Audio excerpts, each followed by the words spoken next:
These 8 useful English words will boost your everyday fluency and your IELTS, TOEFL, or Cambridge score. And you won't just memorize them. You'll meet each one inside the story, feel what it means, then prove you caught it. That's how your brain keeps them for good. On the coldest night of the year, someone left a gift on Lena's doorstep. Exactly the thing her family needed most, wrapped in brown paper, with no name on it at all. She spent the whole winter trying to find out who. What she found instead was a secret 50 years old. It had been a bleak winter for the Marsh family. Lena's father had lost his work in the autumn, and by December the cupboards were nearly bare. The fire was kept low to save coal. At night the children shivered under thin blankets, and the wind found every crack in the old walls. It was the most bleak and frightening winter Lena could remember.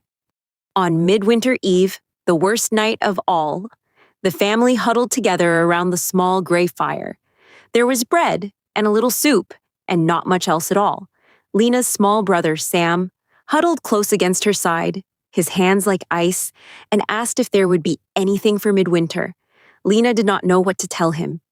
Then came a knock at the door. When Lena opened it, there was no one there, only the empty, snowy street that made her shiver, and on the step, a large covered basket. Inside it, a fresh loaf, a parcel of meat, a sack of coal, and a warm wool coat exactly Sam's size. There was no name anywhere. The gift was completely anonymous. A single paper tag read, "For your hardest winter. Pass it on when you can." The Marsh family could hardly believe it. They were indebted beyond any words. That night they ate well, and the fire blazed warm, and Sam fell asleep wrapped in his new coat with a smile. But Lena lay awake, indebted and puzzled in equal measure. Who would do something so generous, and then slip away without a single word of thanks? Such a generous gift, and no one at all to thank for it. She could not let it rest. All through the next week, she asked around the village. She asked the baker, the coalman, the neighbors up and down the lane. But every single time, the older folk would only smile a small, knowing smile and say, "Ah, so it was your family's turn this year," and would tell her nothing more. Our turn? Lena did not understand it at all. At last, she noticed something. The paper tag on the basket had been tied with a particular faded red ribbon, and she had seen that very same ribbon once before, in the window of old Mrs. Pierce, who had lived in the village longer than anyone else alive. So Lena went to her door and knocked. Mrs. Pierce was very old, and her eyes were kind. She listened to all of Lena's questions, and then she laughed softly. "You want to thank the person who gave you the basket," she said, "but there is no such person, child. Not really. Sit down by the fire and let me tell you where your gift truly comes from. 50 years ago, Mrs. Pierce said, the village had suffered its worst winter in living memory. A family on the edge of town was starving, with nothing left at all. And one freezing night, a stranger that none of them ever named left a gift upon their doorstep, food and fuel and hope, and vanished into the snow. That gift saved their lives. The next year, that same family was a little better off. So, in secret, they made up a basket of their own, and on Midwinter Eve, they left it on the doorstep of whichever family needed it most that year, with a tag that said, "Pass it on when you can." And the year after, that family quietly did the same. And so it had gone, every single winter, for 50 years, passed from one quiet hand to the next. Lena sat very still as she came to understand. The basket on her step had not come from one generous stranger. It was a token passed down a chain of kindness half a century long, left anonymously by a family who, only last winter, had been as cold and frightened as her own. The gift was never really a thing at all. It was a token of a promise the whole village had kept, in secret for 50 years. "And now," said Mrs. Pierce gently, "it has come to you. One winter soon, when your own family is warm again, you will know whose turn it is to be cold, and you will fill a basket and tie it with this red ribbon, and you will knock and run. That is all the thanks the giver ever wanted." The next winter was kinder to the Marsh family. Lena's father found steady work, and the cold, hard months began to thaw into something far easier. But Lena did not forget.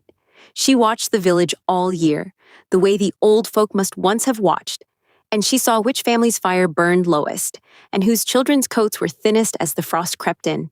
And so, on the coldest night of that year, a girl stood out in the falling snow at a stranger's door, a heavy basket in her arms, tied with a faded red ribbon. She set it down, knocked once, and ran laughing into the dark. Somewhere behind her, a door opened, and a family, indebted to a stranger they would never meet, found a gift with no name. And far down the years, an old kindness thawed one more cold winter and passed safely on. Now, and did you catch all 8? Let's find out. An adjective meaning cold, bare, gloomy, and without comfort. Think of a gray, frozen moor with no shelter and no sign of spring. The Marsh family's winter was exactly this, harsh and full of want. It was the most what kind of and frightening winter Lena could remember.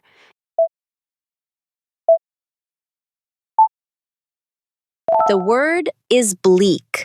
The moor looked bleak and gray under the heavy winter sky. A verb meaning to shake or tremble from cold or fear. It's what your whole body does when you step out into freezing wind.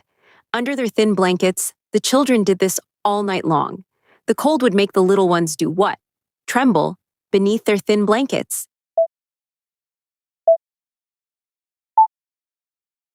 The word is shiver. She began to shiver as the icy wind cut straight through her coat.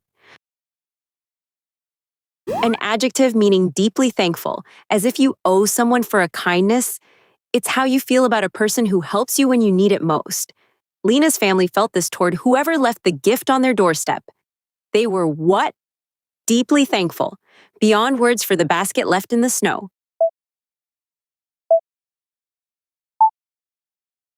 The word is indebted.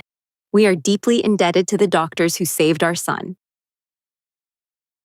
A verb meaning to crowd close together for warmth or safety. It's what penguins do in a storm, pressing into one tight, warm mass. Around the dying fire, the Cold family did this every night. The children would do what? Not crowd together, to share what little warmth they had.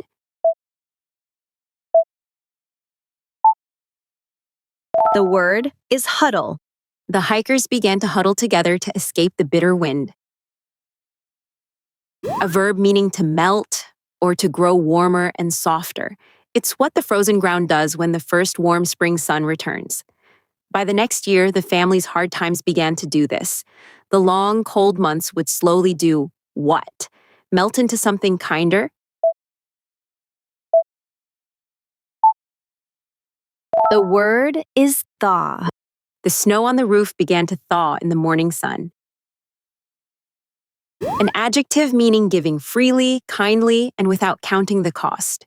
Think of a person who shares their last meal without a second thought. Whoever left the heavy basket was clearly extremely this. Such a what kind of gift, and not a single name to thank for it.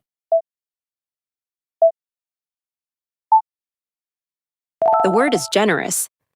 He was always generous, giving his time and money to those in need.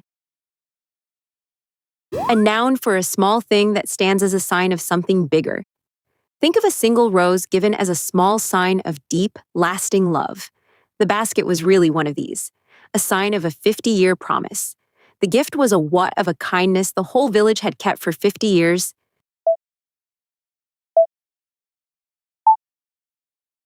The word is token. Please accept this small gift as a token of our sincere thanks. An adjective meaning done or given with no name revealed. It's how a writer stays unknown, by signing their work, a friend. The gift on the doorstep was exactly this. No signature, no clue. The kind, what kind of giver left no name and slipped away into the snow.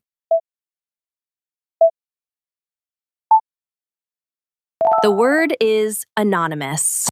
The large donation was anonymous, signed only from a well-wisher. Quick recap. How many do you still remember? Bleak. Shiver.